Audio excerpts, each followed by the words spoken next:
Again to the Duct Tape Studios. I'm Jeff McAleer, your host here at the Gaming Gang channel. Thanks for joining me once again. Today, I am going to share my review of the Pathfinder Remastered GM Core from Paizo Inc. The lead designers on this are Logan Bonner and Mark Siefter. This 336-page hardcover is available now, carries an MSRP of $59.99, or you can grab just the PDF alone for $19.99. Pretty good deal with that PDF. All right, all that said, let's swing on over to the other camera because here I've got the Pathfinder Remastered GM Core. A few things I want to mention before we dive on in. First of all, the fine folks over at Paizo Inc. were kind enough to provide me with this review copy, but neither I nor anyone else associated with the Gaming Gang has received any other sort of compensation for me to share this review with you. These days, it's very, very important that you know that.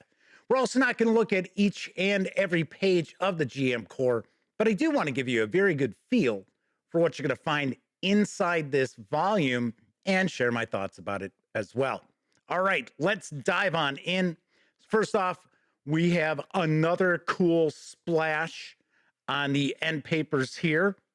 Although I gotta say, I do like the artwork for the end paper on the player core a little bit more than this one, but I still dig this quite a bit. So let's make sure we give some credit to our additional writers, as well as all of the artists who took part in providing the illustrations for the GM Core. There are a lot of them. I'm not going to read all their names simply because I would guarantee to butcher at least half of the pronunciations, but I do want to make sure that we do give them credit. So you may have already seen my review of the player core, which I really, really like quite a lot. Now, this is the GM Core. I have to point out, outside of the treasure section of the book, this is sort of an optional book. Now, because the treasure section for the game is located in the GM Core, this makes this a must-have if you are looking to run Pathfinder Remastered for the second edition. So this is mainly comprised of additional content to make running the game and creating adventures for Pathfinder Remastered far, far easier than just trying to go it alone. So we're going to get a section here talking about how do you use this book? What is the purpose of the Game Master? What if you're new to running role-playing games? And so on and so forth. Next up, we are going to start getting into a section about running the game. There is a lot of material here that's going to be very, very helpful, not only to new game masters, but even game masters who have quite a lot of experience. So we'll also have details about running the various different types of adventuring that takes place during a Pathfinder Remastered session. So there are sections here talking about running encounters, running exploration, running downtime as well. Now, there is a good amount of page space devoted to these sections, and really, really well done and very, very useful information. Also, I was really pleased by this section quite a lot. Next up, we are going to take a look at how to create adventures. So it's going to start off with how do you create a campaign? So a series of interconnected adventures. How do you design that? What are some of the things that you're going to look to do with a campaign, such as what are your overall goals? What are the themes of the campaign? Because if you happen to purchase any of the published adventures for Pathfinder, you already know that they will normally run 3 to 6 chapters in length, and there is an underlying thread throughout the entire campaign. So we're going to get into adventure design. So now we're going to take a look at how do you build the pieces of the campaign? what to look for, what kind of styles are involved. Then we're going to have a relatively lengthy section about designing encounters. So there's discussion here about balance and how to make sure that your characters are ready for the various different challenges you're going to throw into their path. So we've got some sections here about various different hazards, environments. We've got traps. We've got various different examples of different hazards which you can utilize. And a hazard isn't only a trap, it could be a variety of different things. We also get a section about building creatures, building monsters, creating your own adversaries for the player characters to face. So we've got that. And then we're going to have a large section of the page space devoted to a gazetteer. So it's going to get into some of the details about Galarian, as well as various areas surrounding the Inner Sea, which is where a vast majority of the published adventures take place. So we're going to get into quite a few details about the various different regions, various different peoples. Now, these are bite-sized chunks, so we're not going to see lots of page space devoted to these, but it's very nice to see that the authors do touch upon all of this. So all in all, we're looking at about 50 pages or so as far as our gazetteer.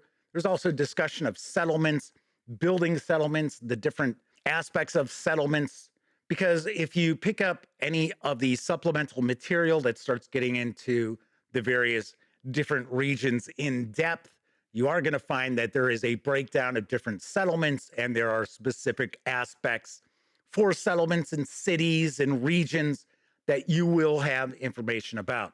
Then we're going to get into subsystems. These subsystems are, I don't want to say optional rules, but you're not going to utilize these subsystems in every adventure that you happen to run. So some of the subsystems are victory points, research, investigation. Now, once again, if you are familiar with some of the published adventures from Paizo Inc., you already know that some of these subsystems come into play, such as preparation. So you might have to have the player characters go through a variety of different things in preparation for, say, an attack by an enemy army or an enemy raiding party, things along those lines. So we've got information about duels. Then we're going to have some info about various different vehicles. I was very glad to see this. I will point out that there were some questions from viewers who were curious if the grid movement is addressed in this GM core. And there is some material contained within talking about using those flip mats and flip tiles and how to utilize movement on those. Because the way the design of the flip tiles and flip mats are is that each square is 5 feet across. Now, of course, what about diagonal movement? So there are actually some variant rules in here as well, as far as moving on a grid, and of course using miniatures or figure flats in your adventuring. So then we get into the treasure section. Now this is about 100 pages in length, and it is relatively detailed. So we have weapons and armor and shields and runes and potions and elixirs, as you see here. There's some new rules regarding crafting, which, at least in my opinion, I think is far better presented and a lot easier for players and game masters to grasp the concepts of crafting items. So it's not as complex as it had been previously. So as you can see, there are a lot of pages here devoted to treasure, and there's a good amount of artwork throughout. Now, as far as the production quality of this book, as we come to expect from Pathfinder and Starfinder releases from Paizo Inc., very, very solid artwork throughout. I mention it all the time. I happen to be a fan of the design style of second edition Pathfinder as opposed to the character design of first edition. So, in my opinion, I happen to think it's a far more realistic look while still keeping that high fantasy vibe going on. But as you can see, loads and loads of content here in the treasure trove. Then we're going to get some tables for our treasure. Then we're going to wrap up with our glossary and our index. So that is a peek inside the GM Core. Let's swing on over to the other camera because I'm going to share some final thoughts as well as provide my review score. So as I mentioned in the beginning of this review, if we didn't have the treasure section of this book, then I would consider this to have been an optional book for game masters to pick up. Highly recommend that they pick this up, but it would have been more of an option if the treasure section had been contained in the player core. Now, of course, it's not. And I do understand Paizo Inc. wanted to break all the content up across a variety of books as opposed to having one nearly 700-page hardcover. That's pretty tough to hold up to repeated use at your game table. So yes, now we have separate books. Now, as far as the GM Core itself as a release, I really like it a lot. I like the fact that it has clarified a lot of things for game masters. It's making the game master's job quite a bit easier. I personally found the encounter creation section to be very useful, and I honestly think it's far better written in the GM Core than it was in the core rulebook. So we've got that. We've got a lot of treasure content. I mention this quite often that unlike other high fantasy role-playing games, Pathfinder 2nd Edition and Pathfinder Remastered do require the player characters to have a lot of goodies, which are level appropriate. So as a game master, you can't fall into that trap of being a little too stingy on giving gear out and treasure. I happen to like that, and I guarantee player characters like that quite a lot too. All in all, I really like this Pathfinder Remastered GM Core book. Now, I will say, I don't like it as much as the player core, which I thought was excellent, but I do find the GM Core to be very, very good. And if you are planning to run Pathfinder Remastered, Pathfinder 2nd Edition Remastered, whatever we want to call it now, this is an essential book to own. Now, this is not a book that is player-facing. Important to keep that in mind. And I've said multiple times over the years that I prefer to have like treasure information and things like that only in my hands as a game master. I don't like my players to have access to all of the various kind of core basic magic items and things like that, because it ruins some of the surprises when they actually get their hands on them. So I do like the fact that we have the treasure section in the GM Core. All in all, I think this is essential for game masters to own. I like it a lot, just maybe not as much as the player core. So on a scale of 0 to 10, I give the Pathfinder Remastered GM Core a very, very solid recommendation. I give it an 8.5 out of 10. It is that good. I like it a lot.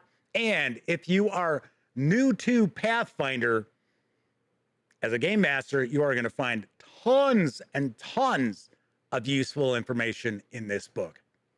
All right, that is it for this time out. If you like this video, by all means, please give it a quick thumbs up. Subscribe to the Gaming Gang channel if you haven't already. And if you do subscribe, don't forget, ring that bell, because it'll not only let you know when I share videos such as this review.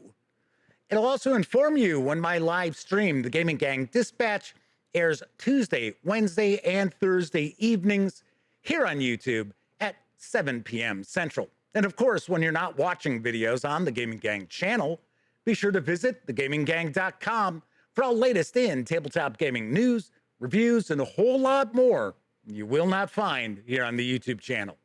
You know the drill. Get your geek on at thegaminggang.com. Once again, happy holidays to all of you out there. Thank you very much for taking time out to check out this video. And until I see you next time, here's hoping all of you get to enjoy plenty of great gaming with your gang.